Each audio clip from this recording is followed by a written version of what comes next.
Mitchell Starc এবং বুমরার চাইতে ভয়ঙ্কর বোলার হচ্ছে মুস্তাফিজুর রহমান। এমনটাই বললেন বাংলাদেশের সাবেক বোলিং কোচ এনাল ডোনাল্ড। বাংলাদেশের পেস বোলিং লাইন আপ পরিবর্তন করে দেওয়ার নায়ক এনাল ডোনাল্ড এবার মুখ খুললেন। এবার টি-20 বিশ্বকাপে ইতিমধ্যে বাংলাদেশ 3টি ম্যাচ খেলে ফেলেছে, যেখানে সুপার 8-এর লড়াইয়ে বাংলাদেশ এক পা দিয়ে রেখেছে। এবার সুপার 8 নিশ্চিত করতে গুরুত্বপূর্ণ ম্যাচে আগামী 17 জুন সকালে নেপালের বিপক্ষে খেলতে নামবে বাংলাদেশ।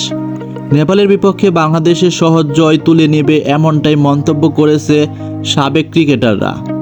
তবে এবার বাংলাদেশের বোলিং নিয়ে মুখ খুললেন বাংলাদেশের সাবেক বোলিং কোচ এনাল ডোনাল্ড।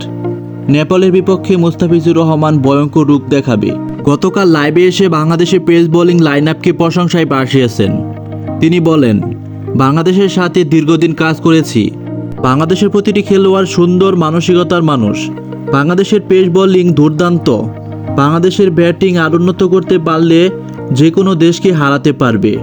দ্বিতীয় ওভারে মুস্তাফিজুর রহমান দারুণ বল করে।